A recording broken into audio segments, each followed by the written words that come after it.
Adebayo, Scotty B, and the most accurate sports coverage.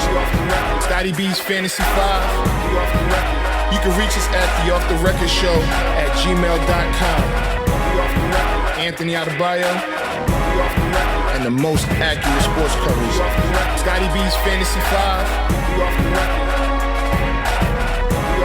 We're different from any other sports show. Please tune in and get a different experience with your boy And your boy Scotty B.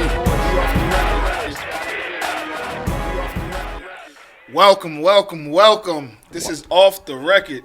Hey, your boy Scotty B. We in the house, man. What's up, man? This is Anthony Adebayo. What's going on, man? We are back. So we got a lot to talk about, man. It's a new day. Yeah. It's a new day, man. Well, first, before we get started, I'd like to thank everybody out there that's been supporting me and Ant on our journey to just live out our field of dreams. The Off the Record journey, man. You got to love it, man. Yeah, absolutely. And if we have any listeners from Sports Talk Radio, thank you for all your support as well. Absolutely. So, for those that don't know, I'm Anthony Adebayo. That's Scotty B. We talk about all things sports, from football to golf to tennis. It doesn't matter. If it's a topic, we're gonna talk about it. Right. I won't be talking about too much golf. I'll leave the golf conversation up to you. But Good. Because I could talk golf and I can't play that good. But it's a lot going on this week in sports, man. The draft just capped off. So what did you think about the draft? I thought it was pretty good. Philly was live. Yeah, it had that WrestleMania slash Showtime at the Apollo type feel. Yeah, it was booing. But yeah, especially for the Cowboys, Redskins, and Giants, and the commissioner. The commissioner probably got it the worst. Philly fans, they gotta calm down. It's not that no, serious. but you know what? It wasn't just Philly fans there. It was fans from everywhere, and some of the different cities. They brought people in there to see how to do it. Because Philly, I'm not going to lie, Philly did it right. They did it right. They did it better than I've seen, way better than Chicago last year. So I think they should keep it in Philly, at least for another 2-3 years. Not if they're going to boo everybody every time somebody comes out. They were booing the commissioner, for obvious reasons. He thinks he is, well, I guess he does run things, but he's like a dictator, and people don't like. He gets booed in New York. He gets booed in Chicago. It doesn't matter. But did you see how they treated Drew Pearson? I loved it.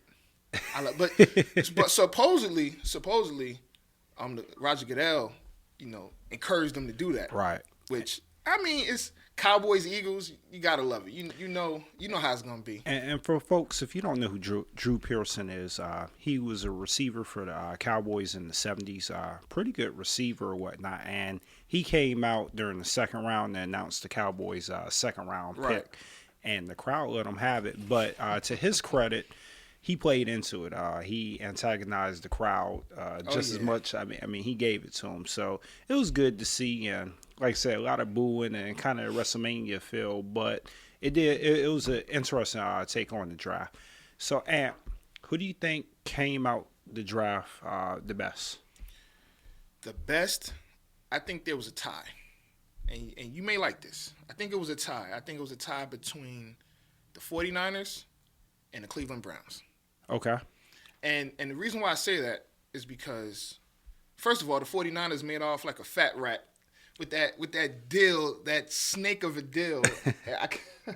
They weren't even going to take Trubisky and the Bears. I'll get to them later. But the Bears gave away everything for Trubisky.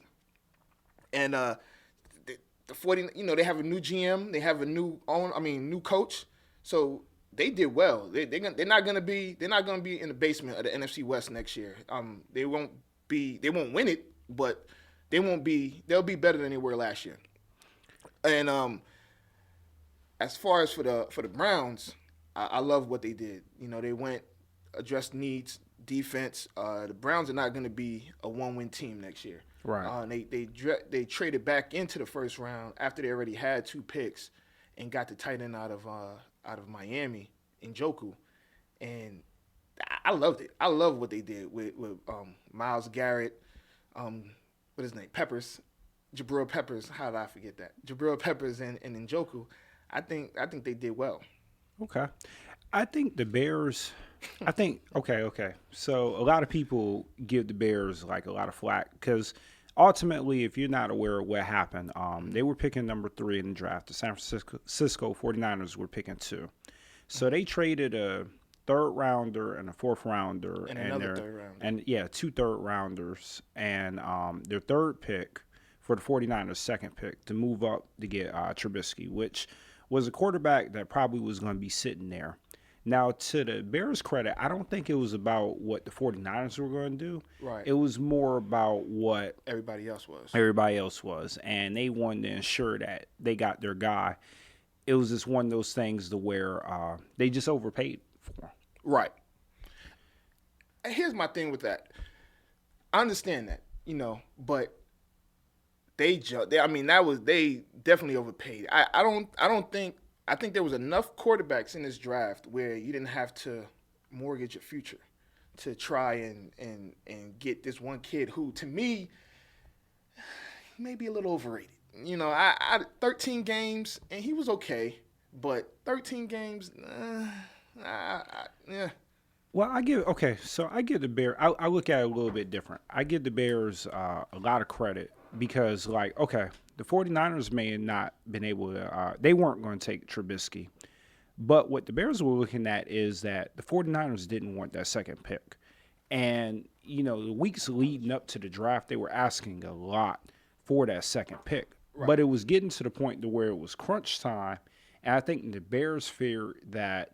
Because the 49ers didn't want the second pick that bad, that they were going to give the second pick away for really cheap, right? Just to get out of it. Because if you're not familiar with what went on, the 49ers were content with drafting Reuben Foster.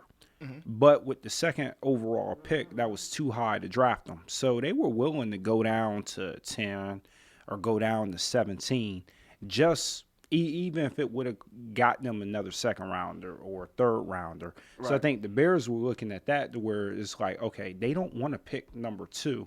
They'll take anything for that second pick. So if we offer them a better deal, because the 49ers. Yeah. Yeah. So if we offer them a better deal, then we can move up, we can get our guy, because it was a lot of movement in the first round. I mean, it was the most movement in NFL history. I mean, you look at what the Texans did and Chiefs. The Chiefs, both of them moved up. So I don't think the Bears were I don't it's hard to say because it was a bad deal, but I think the Bears just you giving them a pass because your team. If you don't know, Scotty's a 49ers fan, so he's giving the Bears a pass because his team made off like a fat rat. So let me ask you, who are your winners and losers? Okay, so definitely winner is 49ers, Cleveland Browns. Mm-hmm. Losers is Rams. They mortgaged their future on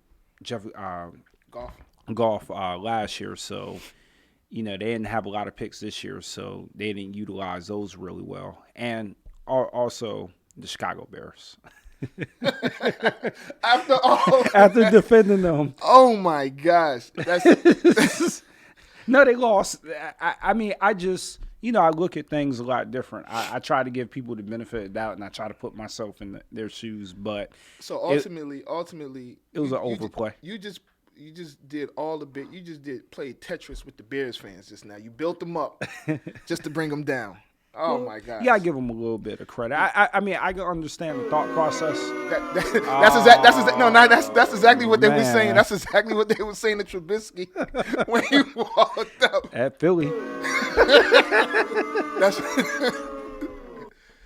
my fault, man. Scotty didn't even know that was coming, man. It's all good. So I got a question for you. Okay, the draft is over. Right. As you know, if you may not know, it's hard not to know. He's a Cowboy fan. How do you feel the Cowboys did? I think this is the second consecutive draft where it was amazing. Amazing? It was amazing, man. And amazing may be such a strong word. Yeah, okay. More like it was a good draft, a very good draft. I won't say great. No, it was great. I really like the picks that they got. We addressed a lot of things that can help the team now. You know, those corners that they drafted were great, especially for the spots that they were picked at. Okay, so I do have a question for you. Tony Romo just retired. Didn't see, and you can correct me if I'm wrong, did the Cowboys pick up a quarterback? Did they draft a quarterback? I have to look it up. I don't think so. I don't think so either. So that leaves a backup quarterback position available. We just re-signed Kellen Moore, I believe it was. So what are your thoughts about Colin Kaepernick? Because I'm looking at, okay, so the draft is over now. So every team had an excuse because you really didn't know what they were going to do in the draft. But you have a potential starting quarterback that's out there on the free agent market. And you definitely, the Cowboys have a need and some other teams that have a need for a quarterback. What are your thoughts if Colin Kaepernick was to sign with Jerry Jones and the Cowboys? We're going to take a quick break, and I'm gonna come back and answer that. Okay. All right? Yeah, I'm waiting. Yeah.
Welcome back. Welcome back.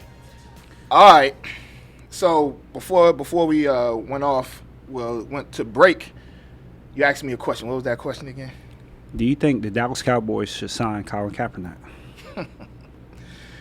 Man, you know what? That wouldn't be a bad idea. I wouldn't be mad at that. If we got Colin Kaepernick, you know, if somehow, God forbid, Prescott gets hurt, we need a quality backup. And I don't think Kellen Moore is that guy. Right. You know?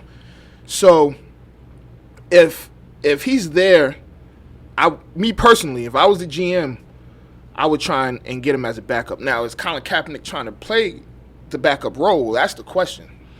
That is the $1 million question, because I mean, it's been a lot of like speculation about whether or not he's being blackballed or is he willing to sign as a backup. Because if he's willing to sign as a backup, He'll go.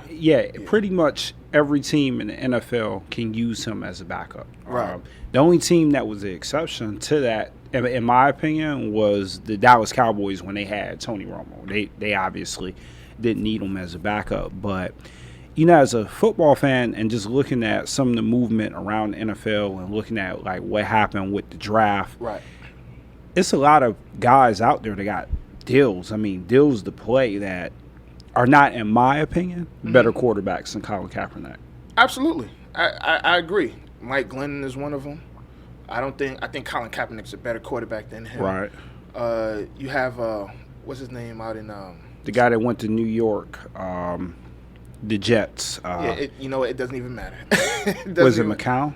McCown. Yeah, McCown. And you got guys like I know a lot of people are hard on Jay Cutler, but Jay Cutler has talent. Now is he a leader? I don't think so. But Jay Cutler has talent. So you have Jay Cutler out there, and you have Colin Kaepernick, and it's like mainly Kaepernick. Like this guy had a pretty good year last year, and considering what he had to work with, and he's just sitting there. He went to the Super Bowl 4 years ago. Well, but we might as well dive into it. 20 minutes, 15 minutes into the show. Do you think he's being blackballed? Is he being black? Yeah, I think so. I think so. I think he's being blackballed because he stood up for things that he believed in. When he first started, well, I guess he kneeled for things that he believed or sat for things he believed in. And when it initially happened, people would say, "Oh, he's against the military and blah blah blah." And he's anti-American. Then he explained, "No, he's not anti-American. I mean, he's not anti-military. He's anti-police brutality." And they tried to find something else. Well, you still should support the flag and do this. He's like, no, they're killing these innocent guys, unarmed men, and something needs to be done. Okay. Real quick. And the funny thing is, once it started happening, you started hearing more dialect about it. And people started talking about it. And some people got uncomfortable with it, and I think he did what he wanted. He did what his goal was to set out to do, was to start conversation about it, and it worked. And I think overall that's what I was happy with. I'm gonna be honest, I wasn't too crazy about him using the flag to get his message across. But either way, it was a conversation that needed to be had, whether or not it made people uncomfortable or not. He definitely got his message across, and it did start the conversation. He became a household name, whether or not you knew him or not. And the issues that he was standing for became topics of discussion because, he stood up for what he believed in. It's unfortunate that, we do live in a society to where if you can't stand up for what you believe in the workplace. And, right. You can do it, but there are going to be consequences to doing that. I look at the NFL, it's a brand that's built around patriotism. You look at how much recognition they pay to just the armed forces. Yeah. You look at like all the work that they do in the off season with the work that they do in Iraq, they do in Afghanistan, how they've always got soldiers, how everything is built around patriotism. And when he set out on this journey, I don't think that maybe he even understood that a lot of the fans of the NFL are just patriots, patriots of the country. How ironic. Yeah, exactly. Right? Yeah, but you're right. So it's unfortunate that he did that. Are you familiar with the Craig Hodges story? When you told me about it, previously, I wasn't initially, but when I read up on it, fill the people in, because this story is actually pretty crazy, and this is the epitome of blackballed. Right. Okay, so if you're not familiar, Craig Hodges, he used to play for the Chicago Bulls when they were on their first championship run. He's more famous for he was a three-point champion. Yeah. Yes, three-point specialist. He won the three-point contest in the NBA 3 times. The only other person to do it is Larry Bird. And right. He was basically a role player. One of his things was he was really, into African American issues and just rights for minorities. So the Bulls, they won the NBA championship in 1991. Right. And they were invited to the White House as though many championship teams, whether you're in the NFL, NBA, Major League Baseball, hockey. Hockey. If you win the championship that year, normally you do get an invitation from the president to come to the White House. Right. Well, he showed up in the dashiki. And I don't mean that. But you're talking about 1991. Yeah. He showed up in a white dashiki with an 8-page letter outlining minority and African American issues, and he gave it to George W. Bush. It's H. Bush. It was the father. Needless to say, they didn't know who he was, and the story I got was that Phil Jackson explained that he was a 3-point shooter. So I don't even know if you even read this, but they had him in the back of the White House shooting threes in his dashiki. And he hit him right. in his dashiki. But needless to say, they blackballed him from the NBA. And it's funny that you say that, because he's actually the first 3-point champion that wasn't on the NBA team. So I remember this. So the first 2 seasons the Bulls won their championships, he was there. So they played the Lakers, then they played the Blazers. Portland, yeah. So that third season came up, they cut him. They got rid of him. I'm not sure if he showed up again in the dashiki. I'm not sure, but he felt like Jordan didn't have his back. Jordan was all world at the time. So the All-Star game comes around, and he had won it the previous 2 years, but he wasn't on the team. He wasn't on the roster. Right. So, but they still invited him, and he won it again. And I remember I was like, well, somebody needs to pick him up because he can shoot. I'm a Bulls fan. I was like, why is he not on the team? But we had Paxson at the time and whatever. So I never understood why. At that time I think I was 12 or 13 or something like that. And I never understood why we got rid of him until, I guess years later.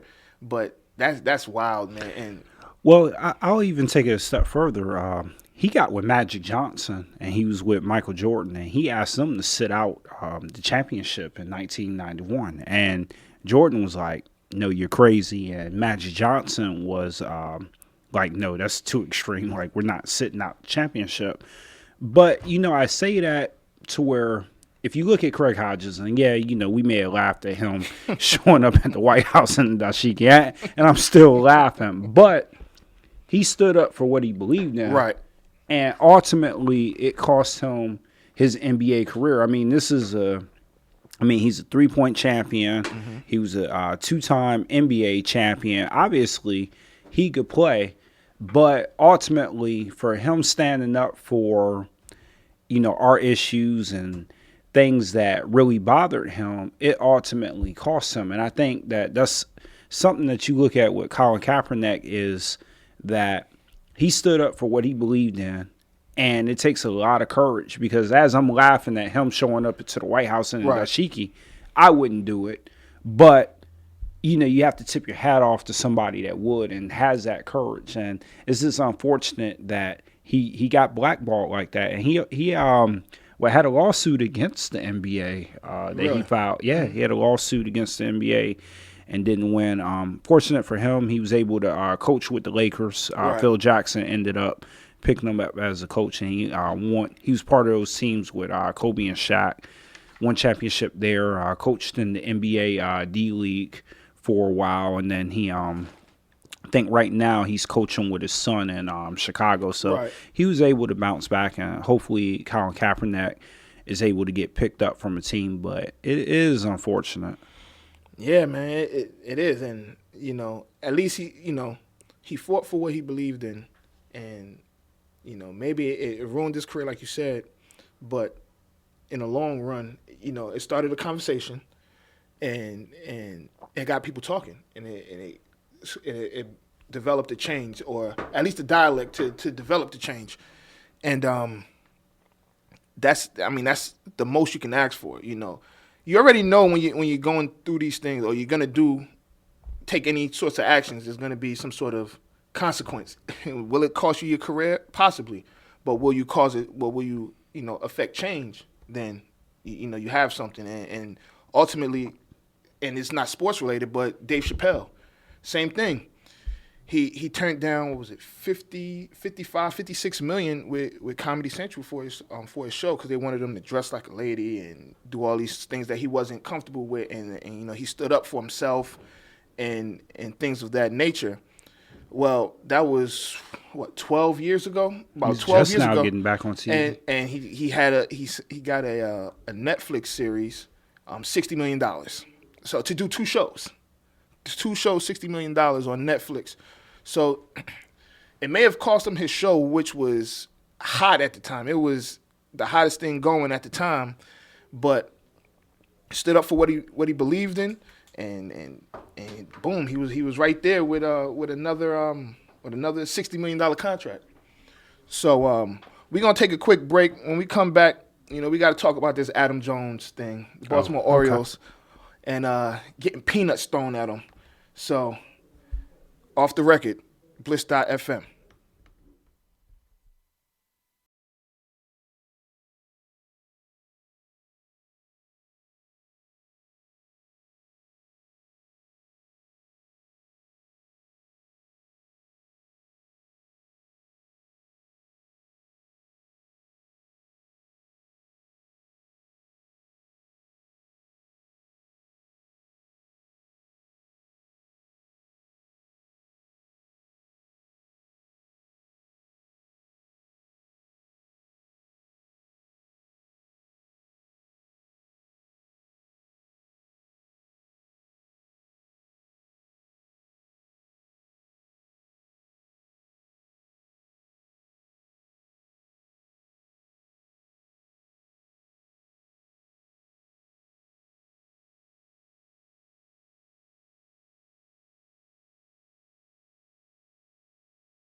Welcome back. Off the record. I'm Anthony Adebayo. And your boy Scotty B. All right, so you say you wanted to get into what happened in the Boston Red Sox Baltimore Orioles series. Yeah, man, this is crazy. So, Adam Jones is a baseball player for the Baltimore Orioles, and was it yesterday or the day before yesterday? He was getting heckled, which is normal at a baseball game, but for whatever reason, this fan was yelling out the N-word and racial slurs. Then, after that, he threw peanuts at him. Yes, peanuts. He threw peanuts at the baseball player. And I believe that the peanuts hit, I guess, a security person, and eventually he got thrown out.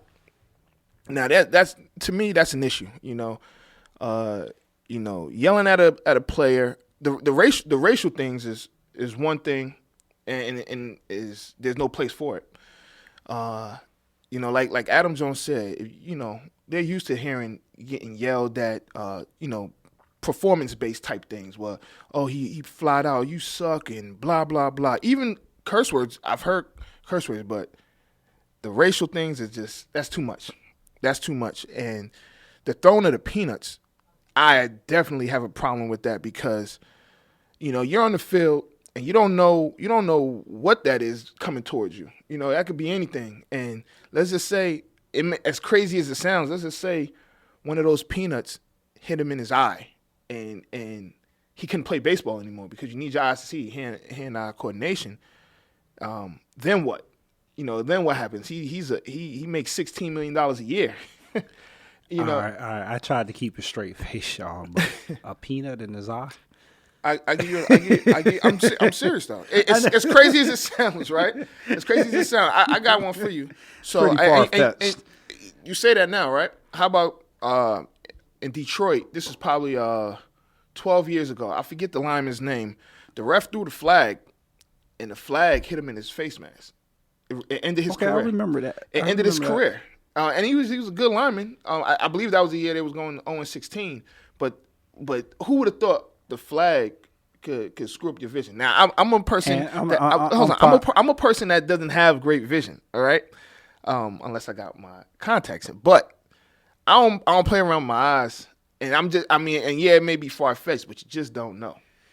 I was just fine with it being wrong with somebody throwing peanuts at somebody, throwing sunflowers, throwing anything at somebody that they wasn't aware of catching. I guess two things that I take from this story is, number one, once Adam Jones spoke up about it, it was a lot of players that spoke up about it too and said that there was similar stories that they had in Boston. Mm-hmm. The other thing that I thought was pretty cool was before yesterday's game when, not before the game, but when Adam Jones stepped up to bat, the crowd gave him a standing ovation. I thought that was pretty cool because, you got one or two fans that are bad, but they don't represent everybody. So I thought it was pretty cool that the crowd stood up, gave him a standing ovation. Mookie Betts, he was part of that too. You saw him clapping. And Mookie Betts, he plays for the Boston Red Sox too, and he showed his support. He's an African-American player as well, so he showed his support for Adam Jones. But my question is, if this has been an issue and so many players have known about it, why is this the first time that's been addressed? Supposedly, this is something that happens quite often. Mm-hmm.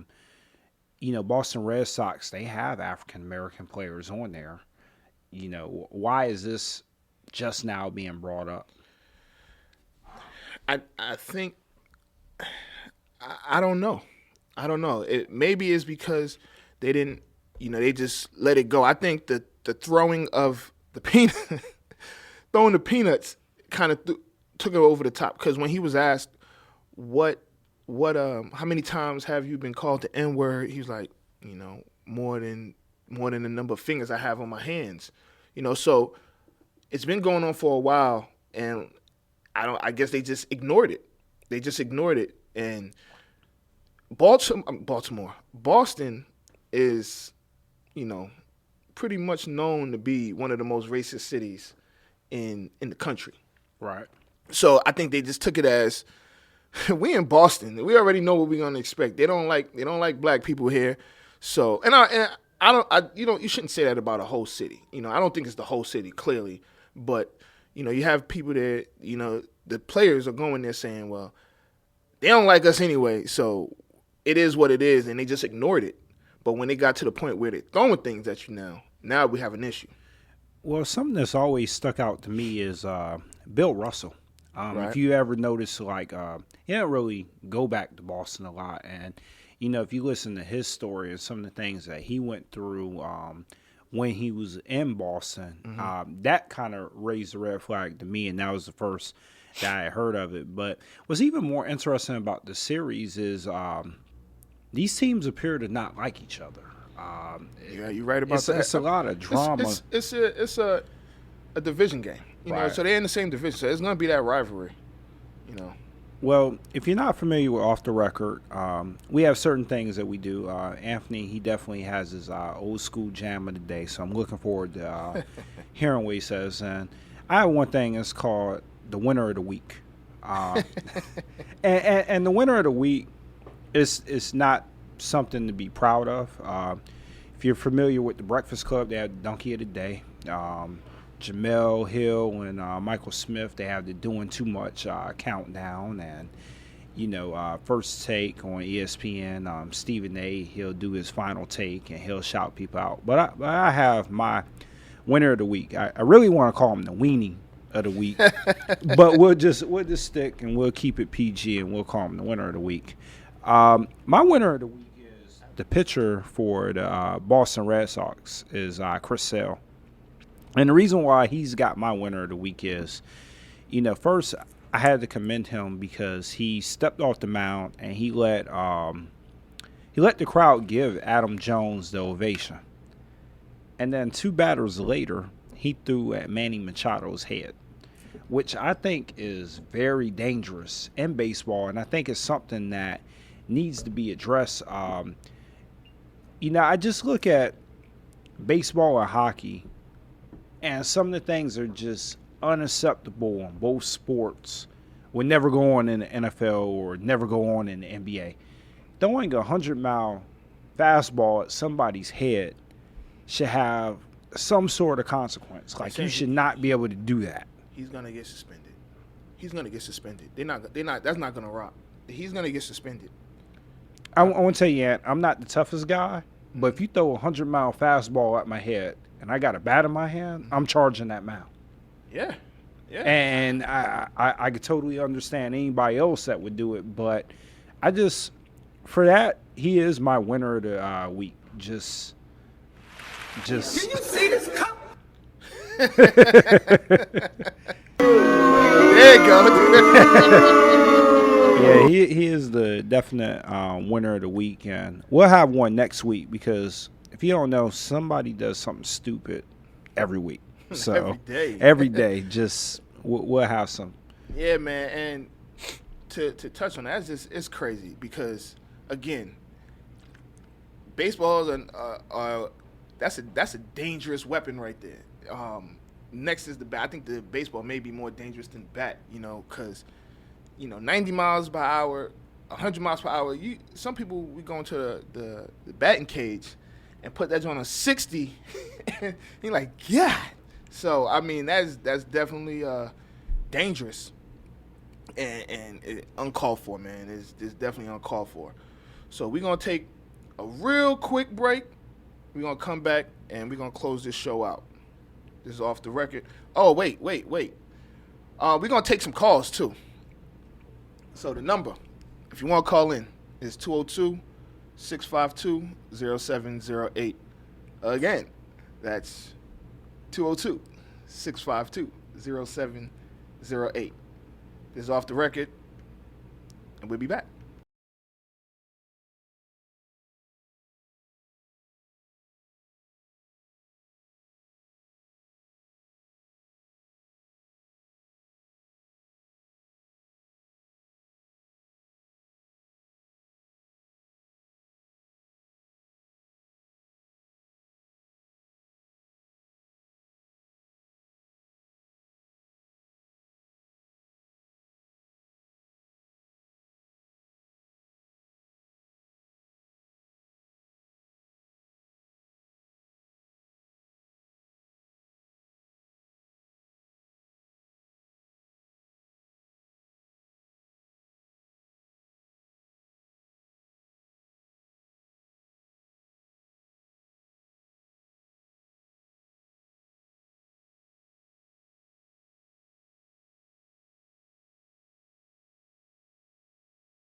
Welcome back.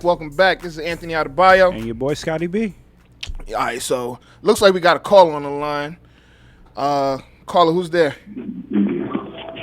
Hello. Turn your radio down a little bit. We can't hear you. Okay, hold on 1 second, gentlemen. Oh man, you know who this is, right? I have no idea. Who's calling? Hey. What's going on? Hey, man, what's going on with Carmelo, man? Is Carmelo going to the Clippers or what? Is he staying in New York or is he leaving?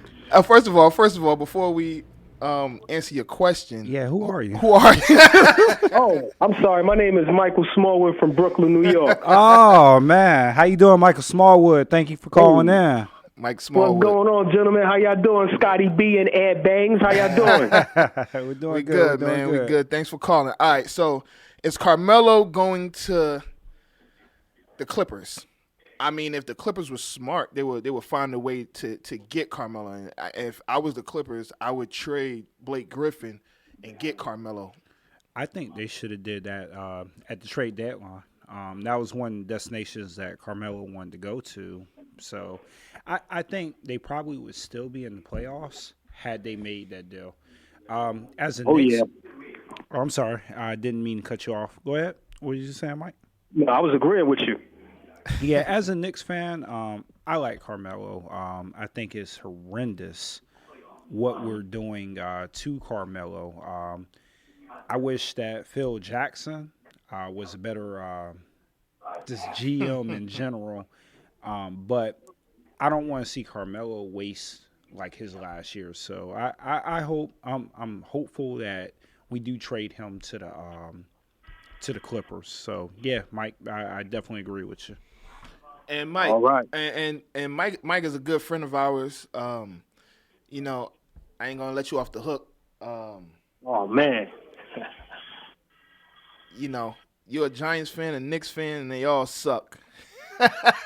Hey, Mike, I'm gonna let you live right because this your radio show. I'm gonna let you live because this your show. Good, because as soon as you say something about the Cowboys, we're gonna hang up on you. So you got. But man, thanks for calling, man. Hey, no problem, man. Best of luck to y'all with the new radio show. Hey, thanks, man. Appreciate it, Smalls. Appreciate it. Yes, sir. And that was I got Mike Smalls. He's probably gonna check in. He's actually about to. He's a military person just like you. I'm sorry, he's in the armed forces, and you know he's working with that military. He's working for our country. We got another caller. Oh man, I'm scared, man. Can you announce the number again? The number is 202-652-0708. And I got you, Dad. I want to keep speaking into the mic. All right, caller, who's calling? Hello? Yeah. This is Don. Don? Yeah, Don Schuler. Oh, man. From New Jersey. Oh, my gosh. And I just want to know, do you feel as though the NFL Combine is a little overrated when they're, judging athletes from the collegiate level going to the NFL level? Yeah, that's a great question. Yeah. Oh, well, I'll answer that. I do think it's overrated. I think we put a lot of emphasis on those tests, and a lot of people don't really pay attention to, like, the game film. It shouldn't really be about, like, your measurables. It should be about what you do on the football field. So I think they put way too much emphasis on how they do in the interview process, how agree. They do in the skill drill. So, yeah, no, I'm in agreement with you. Yeah, I agree as well. I think that it's they focus a lot on the 40 time, and that's straight line. Most of the times when you're on the field, you're not running a straight line. Probably exactly 80% of the time. And me, I played football and I was a lineman, and I really can't see myself really running 40 yards downfield to make too many tackles or too many blocks. Right. So. Yeah, man, it's crazy, but I think that they it is overrated. They need to do something. I think it's good for some guys because it's not just the test. Sometimes they have not sometimes, but they also have the drills that they run as far as throwing the ball, catching the ball, running routes and things of that nature. So I think those things are good. But as far as the 40 and the shuttle and things like that. I think, there's too much emphasis on those things. Right. And just because you run a good 40 doesn't mean that you play fast. Right. A lot of guys, they'll run a good 40, but you see them on a football field and they're slow as dirt. It's all about what you do when you're out there, in my opinion. But I agree with you, Don. We place way too much emphasis on the combine. Yeah, and Don's an Eagles fan, so he needs to get out of here. Nah, I'm just joking. But man, putting out there booing, booing at the combine. Yeah. Boo that man. Nah. I ain't gonna boo you, Don. I ain't gonna boo you, Don. Thanks for calling, bro. Thanks for calling, man. All right, y'all handle y'all business. All right, thank you. We got another caller, man. Hey, at least we got three. We got three listeners. We got three listeners. Hey, I can live with it. All right, caller, what's going on? Hello. Yo. Oh man, I know I was on it. What up? What's going on? It's Omar. Oh, what's going on? This is Omar Fillmore. Yeah, I'm a first-time listener. Oh, wow. Okay. Hey, welcome, Omar. Hey, this is one of my old college teammates, man. What's going on, man? What up, baby? What's good? What's good? I hear Scotty B, you an Eagles fan. How do y'all feel about the whole NFC East draft pick as a whole? Well, I'm a 49ers fan. Ooh. I thought he said someone was an Eagles fan. My bad. Oh yeah, that was my the last caller. I apologize. No, you good, but I can answer that. I think as a whole, the NFC East did a tremendous job drafting this year, and I think that's going to make the division that much more competitive when it's already competitive. Yeah, I feel it's getting back to the old days. Right. Hey, Omar, I just got to say this. Didn't play football with you, but watch you use a heck of an athlete when you was at Virginia State. So I got to give you your big ups. You said what? My bad. I said you were a heck of an athlete when you was at Virginia State, so I got to give you your big ups. Hey, man, I appreciate it, dog. I was just fortunate. My basketball coach got me in there for college, for football. And a lot of people don't know I wasn't even recruited. Like, he was going off of word of mouth. Mm. Well, you definitely did your thing. I'm fortunate to have a brother that wanted to see someone else get an opportunity to, do well in life and shit. And I thank Coach Lee because he got me in there because he went to Virginia State, and I still talk to him to this day. So that's amazing. I mean, I wanted it like everybody else did, man. I appreciate it, man. Yeah, man. So Scott, you gonna answer his question, or you just gonna give him a whole bunch of props? What was the question? He said, how do you feel about the NFC East drafting as a whole? As a whole, okay. So I like what the Redskins did. Definitely like what the Cowboys did. But the only reason I like what the Cowboys did is because they picked up two fabulous Michigan players. Yes, sir. Like what the Eagles did. Here's the thing about the Eagles. I like what the Eagles did more in free agency than in the draft. I thought that they got a lot of good free agents, and I think they surrounded a good team around Carson Wentz. I'm really excited to what the Giants. Sorry, Ern B, if you're listening out there, but was not impressed with what they did in the draft. Now, I think the pickup with Brandon Marshall definitely was pretty good, but I'm excited for the NFC East, and the reason why I'm excited for the NFC East is you don't know who's going to win it. Right. Very true. That's how I feel. I'm like, and I agree with you on the Giants. I think they had a good draft. I don't think they drafted for what they needed, though. Right. I think they're just trying to be a high octane offense. But I thought they needed to address the offensive line, and I don't think they really did that. Right, cool. And I agree with you. All right, we got to go, man. Yeah, my bad. No, you good. You good. Nah, he called in. Hey, that's three listeners. That's three listeners. I appreciate you, man. All day, baby. You know how it is. All right. Blue. We got another caller.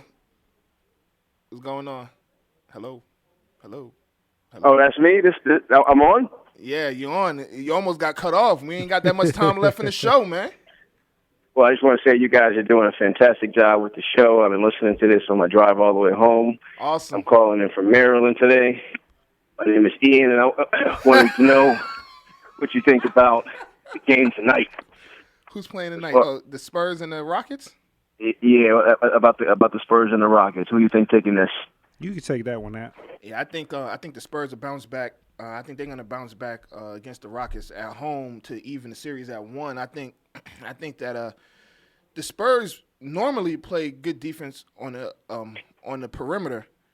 They need to continue to do that tonight and find a way to find a presence on the inside, because if they don't, they're going to lose both games at home. I agree. And as a follow-up question, why do you think the Spurs, even though they don't have any star athletes, can be so consistent and get to the playoffs and make such a presence year after year? Well, I think they have a star athlete in Kawhi Leonard. Yeah. I think Kawhi Leonard is definitely should be in MVP conversation. He is a heck of a ball player. Well, Marcus Aldridge, too. Yeah, he's not the same one that we saw at Portland, but I think the thing with San Antonio is they have a philosophy. They stick to what they know, and they do what they do. They play fabulous team ball. I've never seen a team that really has an offensive philosophy, sticks to it, and they pass it. They're unselfish. It doesn't matter who's going to be the star, and they stick to the game plan. I like to compare San Antonio to the Patriots in the NFL. Is that if you're a listener and you're out here and you get an opportunity to see the San Antonio Spurs in person, take your kid to watch them play basketball, because they really play fundamental basketball, and they play basketball the right way. All right, thanks, Ian, for the call, man. That's a good friend of ours as well. We got Ian. I'm gonna hit you up. I later, didn't even man. know that was Ian, Yeah, man. I didn't know it was Ian either. Just keep the peanuts out your eyes, fellas. Everything will be all right. Keep doing your thing, all right? Yeah, man. That was a you, stretch, man. Whatever, man. Peanuts in the eye, man. All right, man. Thanks for calling. All right, fellas. Peace. All right, we got one last caller before we get up out of here. Caller. Yeah, hello. Yes. This is a Don rapping for the Bearcat, for the Woodbridge, Bearcats? New Jersey. And I wanted to know who you think is going to win the NFC East division this year. Oh man, we got a lot of calls about the NFC. NFC East. Who you got, man? Who I got? I think the Cowboys. Be honest. No, I do. You don't think the Cowboys? No, I think the Cowboys are going to win the NFC East. I think the offense will be a top 5 offense. I think the defense will be a top 15 defense. Who you got, Don? I think the Eagles should win it. You know, they got a pass rush, and then they got picked up on the corners, and they added a few weapons to their offense. Well, I tell you what, I'm going to go with you, and I'm going to go with the Eagles. I am not rooting for the Cowboys, so I agree with you. All right, and Don, you remember when I told you about getting you those Nike ID cleats? You remember that? Yeah, this is my nephew. This is my nephew, everybody, and for you to call to my show and go against me. Yeah, I don't know if I'm gonna get you those cleats, man. Hey, you're good with me. I think I gotta get you those cleats. You are good with me. Hey, thanks for listening. Thanks for listening, and stay off of Snapchat, man. Hey, there's 5 listeners. That's what's up. Hey, I'll talk to you later. Okay. Okay. All right. So, I like to do a old school joint of the day, and I think I know what I'm gonna go with. It's been You gonna go with the New Edition song? I'm definitely not going with the New Edition song. Oh man, I'm not going with the New Edition song. I've been thinking about this. I'm on my New Edition hype, man. And I can't even play the whole thing, but we're gonna go with this.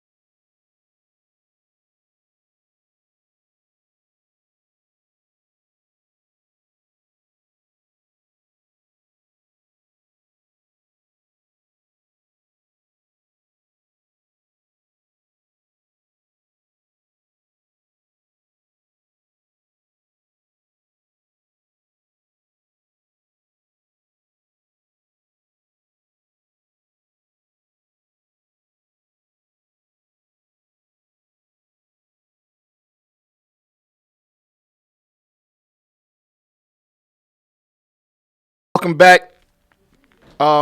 We got 2 minutes to go to get out of here. Just closing some quick words.